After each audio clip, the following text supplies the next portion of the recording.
আসসালামু আলাইকুম রহমতুল্লাহ। আমি বরিশালের মেয়ে, ঢাকার বউ।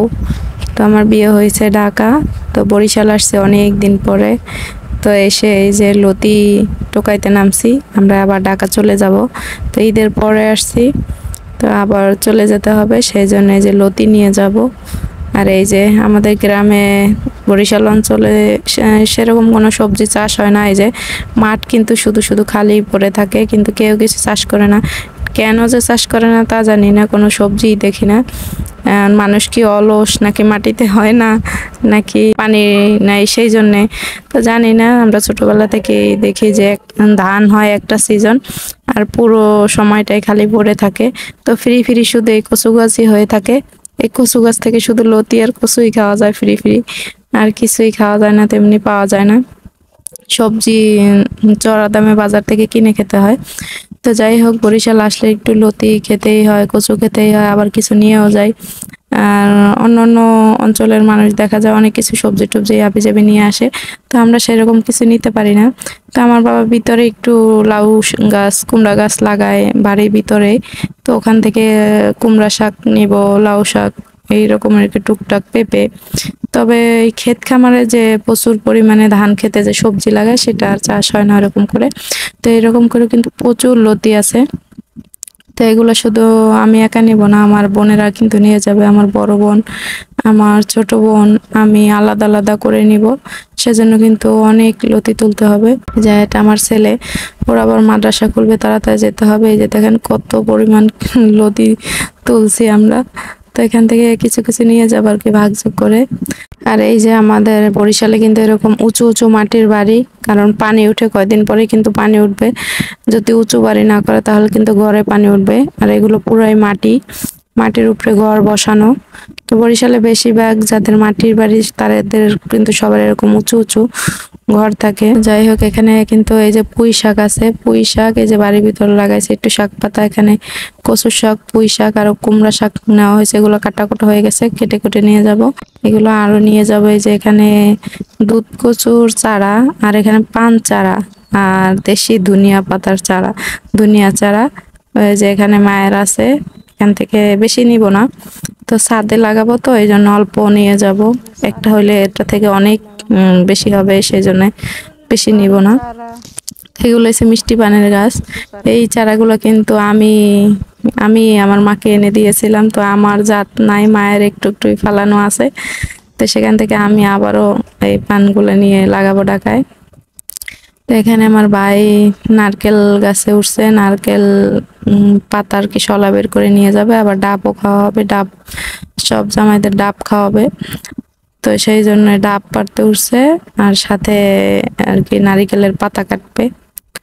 তো আমার শলা আমরা নিব না, কারণ আমরা শহরে থাকি, ওরকম শলার অত প্রয়োজন হয় না। আমার বড় বোন নেবে, ও একটু গ্রাম সাইডে সাভারে থাকে। তো ওদের শলার খুব প্রয়োজন হয়, আর ওদের ওদিকে প্রচুর দাম।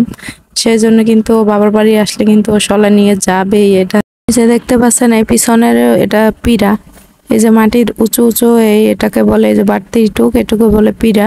তো আমার মা কিন্তু একা হাতে এই যে এত বড় বাড়িটার ঘরটার কিন্তু চারিদিকে এরকম করে মাটি দিয়ে লেপে রেখেছে সুন্দর করে। তো এটি কিন্তু পানির দিনে আবার সবকিছু ভেঙে যায়। তো এই যে আমরা কিন্তু ঢাকা যাওয়ার জন্য সব বোনেরা রেডি হয়ে গেছি।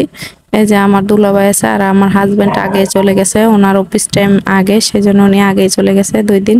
তো আমরা 2 দিন পরে যাচ্ছি। এই যে আমার বড় দুলাভাই আর সে বোন জামাই আমার পরেরটা আর কি। আমরা 5 বোন। তো 4 বোনের বিয়ে হয়েছে, 3টা জামাই আসছিল আর একটা আসে নাই।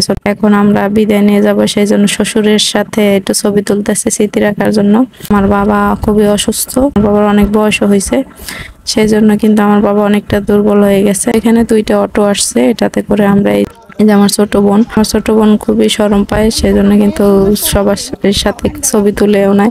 তো আমরা 4 বোনই তুলছি। তো আমার দুলাভাই সবাই বলছিল যে আমরা 5 বোন একসাথে ছবি তুলবো বাবা মার সাথে, কিন্তু সেটা আমার ছোট বোন অনেক শরম পায়, ও শেষ পর্যন্ত তুলে নেয় কিন্তু ছবি। তোমরা এই যে কোনো বাসের তো টিকিট নাই, তো টিকিট নাই, আমরা আরো 9-10 জন আমরা যাব। আমার মামাতো ভাই আছে, আমরা বোনেরা, আমার বোনের শাশুড়ি আছে, তো সবাই মিলে যেহেতু যাবো, এতগুলো টিকিট সংগ্রহ করা কোনো কিছুতেই সম্ভব না। সেই জন্য আমরা ভাবছি যে তাহলে লঞ্চেই যাই। তো লঞ্চে গেলে আমাদের এখান থেকে বরিশাল পর্যন্ত যেতেও কিন্তু অনেকটা দূর, সেই বরিশাল চলে আসছি। তো বরিশালে এসে কিন্তু লঞ্চেও কোনো রকম কোনো খালি জায়গা নেই, সেই জন্য কিন্তু আমরা এই যে লঞ্চের ছাদে উঠছি। ছাদে বলতে যেখানে চালক আছে লঞ্চ চালায়, তো সেই সামনের জায়গাটা আমরা জায়গা পাইছি একটু, সেখানে বসছি। তো বরিশালে এত পরিমাণ অনেকগুলো কিন্তু লঞ্চ, তারপরে এত পরিমাণ মানুষ ঈদের পরেও, তো সেটা ধারণা বাইরে ছিল আমাদের। তো আমরা গাড়িতেই বেশিরভাগ আসা যাওয়া করি, তো হঠাৎ করে কিন্তু বেশি মানুষ গেছে, এই জন্য কিন্তু লঞ্চে আসা হয়েছে। তো যাই হোক, এই যে রাতে আমরা একটুখানি আর কি দেখছি এখানে এই যে লঞ্চ গুলো চলাচল করতেছে। 9টার দিকে লঞ্চ আসছে, আর রাত কিন্তু 4:30টার দিকে এসে কিন্তু সদরঘাট পৌঁছে গেছে। তো এই যে আমরা মাঝে মাঝে কিন্তু একটু ভিডিও করছি, তো ভালোই লাগে দেখতে, যেহেতু সামনে বসছিলাম ভিউ কিন্তু অনেক সুন্দর দেখা যায়, তো সেই জন্য একটু একটু ভিডিও করছি। তো আমার হাজবেন্ড কিন্তু কিছুতেই লঞ্চটা পছন্দ করে না, কিন্তু বাধ্যতামূলক করতেই হয়েছে। যাওয়ার সময় কিন্তু লঞ্চের ছাদে গিয়েছি, যাওয়ার সময় কিন্তু একটা কেবিন পেয়েছিলাম, সেখানে কিন্তু আমরা মানুষ বেশি ছিলাম, কিন্তু কেবিন 3টা সিটের ছিল, কিন্তু দামও চেয়েছিল, আমরা 5,000 বলছিলাম, তাও কিন্তু ওই কেবিন 3 জনের কেবিনটা দেয় নাই। তো যাই হোক, দামের তুলনায় আমরা আরাম পাবো না, সেই জন্য কিন্তু যাওয়ার সময় কিন্তু লঞ্চের ছাদে করে গেছি। আর ওনারাই প্রথম, আমার হাজব্যান্ড আরও গেছে, তো আমার ছোট বোন জামাই আর দুলাভাইরা কিন্তু প্রথম গেছে শ্বশুর বাড়িতে। তো যাই হোক, ওনাদেরকে ছাদে করে নিয়ে গেছি, ওনারা একটু বিরক্ত হয়েছিল প্রথম প্রথম, পরে আস্তে আস্তে মানায় নিছে, করার কিছু নাই, পরিস্থিতির শিকার। আর বাসে তো হুট করে সিট পাওয়া যায় না, বাসেও অনেক ঝামেলা হয়। আমরা কিন্তু ভয় পেয়ে গেছিলাম যে ওই লঞ্চটার সাথে এই লঞ্চটা আবার বেজে যায় নাকি মাথা, সেজন্য আমি ক্যামেরাটার নিচের দিকে ধরে রাখছি, আর আল্লাহ করতেছিলাম যে আবার অ্যাক্সিডেন্ট হয় নাকি লঞ্চে। পরে দেখি না, ওরা সামলাইছে, হ্যাঁ ওটা একটু সাইডে গেছে, তো এটা সাইড দিয়ে বের হয়ে গেছে। আমরা কিন্তু সদরঘাট এসে পড়েছি, এখন লঞ্চ ঘাটে ভিড়বে, তো এই জন্য সাইড দিতেছে না কিছু, লঞ্চটা কিন্তু ভিড়তে পারতেছে না, এখন সাইড করবে আস্তে আস্তে লঞ্চ গুলা, তারপরে জায়গা করে দিলে এই আমাদের লঞ্চটা কিন্তু ঢুকতে পারবে। সকাল সকাল কিন্তু বরিশালের লঞ্চ গুলো চলে আসে, যারা কেবিনে আসে তারা কিন্তু অনেক আরামে আসতে পারে, তাদের কোনো সমস্যা হয় না। লঞ্চে চলতে কিন্তু আলাদা একটা শান্তি লাগে লঞ্চে আসতে, বাসে একটু কষ্টই হয়।